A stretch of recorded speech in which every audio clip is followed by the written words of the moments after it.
Okay, so this is film of my second attempt at swimming out with a foil kite, foil board, and launching the foil kite from the water. Now, my first attempt, I tried it up here in this area, um, and the wind was coming this way. And what I found was in my first attempt was I lost a lot of ground to where the kite was approximately here when I got it up. And it was getting close enough to this island. I was thinking about just bailing on the whole idea, but I got it up and foiled for a while. And so first attempt, it went. I forgot to turn on the camera, so there was no film of it. So I was going to remember to turn on the camera this time, but this time I had a new wind direction. The wind was coming from over here this time, and I was entering the water down here with my board, and so it was a little more cramped, and so I swam out to a buoy right there, and my plan was to hook up the board to the buoy to be able to hold my position, sit on the board, launch the kite from the board. When the kite's up, unhook the board and start foiling. So there was about 120 meters here. So not doing too good if you start losing ground. The other thing is, let's say my position was there and I got the kite up in the last second, then you start getting close to these things. So I really wanted to have the kite up and then be able to squeak out between these two small islands. So it goes fine. There was at least one sort of strange mistake I made that you're going to see in the movie, but it works out, and it's been really fun to see that this actually works because it opens up more space to kite since you don't really need a launch spot. So here it comes. Okay, so there's a little float I'm using, the buoy, and the line that I have everything attached to. Got the kite up on the board with the bungee cord around it, and I'm just going to pop that off, and then I stick it into my life jacket in the front pocket. I use a life jacket now for really the first time in all of the water sports I've been doing, because I cracked a rib earlier in the summer and I was out for like 3 weeks. So, but I use those bungee cords for self-rescue. I'm gonna make another video about some self-rescue techniques that I've figured out. So I'm just gonna hop up on the board and then lay the kite out. Now the kite is packed in a specific way, and I'm gonna make another video about how to pack the kite to do this. And I'm also gonna put a link in the description for the video from the guy that I first saw this from. He calls himself the Kite Junkie. Um, so this is really just an extension of what I learned from him. So the kite can be unrolled then from the middle when it's packed this way, and so you just want to get it up and get the vents up into the air, and start trying to get some air into the kite so it's gonna float and be able to be launched. And you can see as I just keep shaking it a bit up in the wind and get a little more of it out and expose the vents, it gets a little more air in it, starts to actually look like a kite instead of a trash bag. The wind is super light here, so I mean really light. It's 5 knots or less, basically. So now it's got a bit of air in it, and I can undo the half hitch there, and then start to let it out. Now for a little while, I'm going to show you the detail here, and then I'm going to put on fast forward.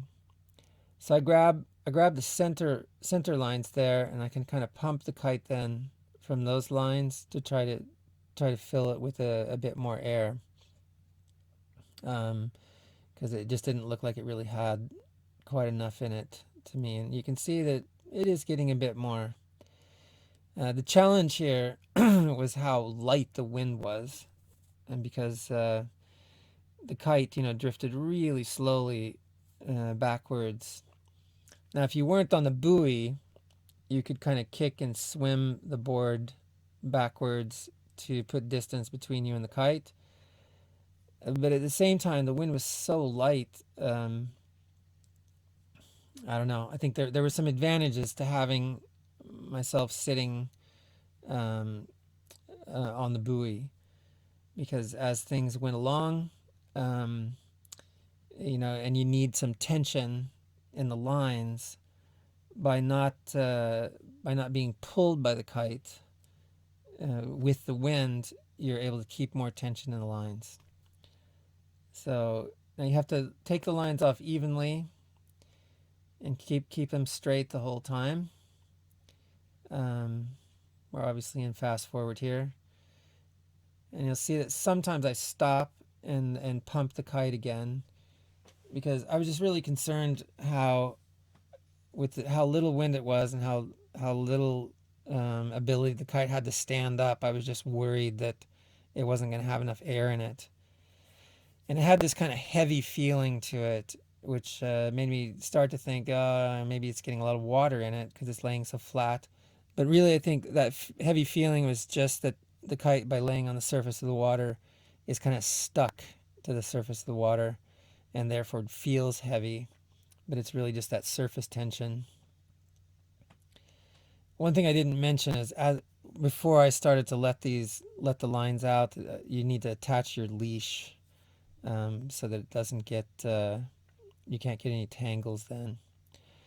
So I've got the lines all the way out. I'm going to put my chicken loop onto my bar. It's a surf bar, so I have to open it up. But this new Ozone click bar is just great. Or click chicken loop. It's just really easy to attach and detach. So then once the lines are all out and things are looking straight, you can see the kite stands up. I start pulling on the center lines. I think you can also see just how little wind there is. If just sort of normal wind, like maybe 8 knots, then the kite would already be up, like no problem. But it's just taking a little while to get the little bit of water out that's in the kite. You can see the water is kind of over on the right side, because as the kite comes up, it tends to tip over towards the right wingtip. But just by keeping the kite standing up and letting it tip a little bit, it will that water will run out. I don't think it could have been much though. A liter or 2 max. So when the kite comes up, you're going to see the little part that goes haywire. It's going to happen soon here. I could have edited this more, but I just thought you can see the whole thing. So here it comes, going up, and now I've got trouble, because what happened is, you see I'm laying on the board there. I'm using a seat harness now for foiling. I went back to the seat harness, and that's been really good.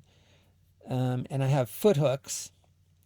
So what happened is, as the kite came up and started, it pulled me, off the front of the board. But my foot hook on the front hooked onto the leg strap on my seat harness, and I was like stuck. So it got pretty awkward. But once I got the kite up high and I could take the pressure off, then I could just slip myself off the board. But for a little while, it felt pretty stupid, really. That's how it felt. So now I'm just going to go over and unhook the board, also from the foot hook. I think those foot hooks have just been great. I'm probably going to make a small video about why I like the foot hooks so much for my first season of foiling. But I just think they've been really good. So again, super light air. That kite will fly in next to nothing, and it is next to nothing. So you'll see how, like when I dive the kite, it's not enough to get me up on the foil. So I'll dive it, and this is what I usually do. First I try a dive, and if that works, that's great. But if it doesn't, then I'll just take it back up and throw a loop. And so when I throw the loop, That gives me enough of a jolt, and I'm up and foiling, and I slip out between those two little islands. So this does work. It's worked every time I've tried it, which is like 4 times. And it's just a great way to expand your areas and for certain wind directions and stuff. So again, I'll be making videos on how to pack your kite to do this, and some other few little hints along the way. Hope that helped.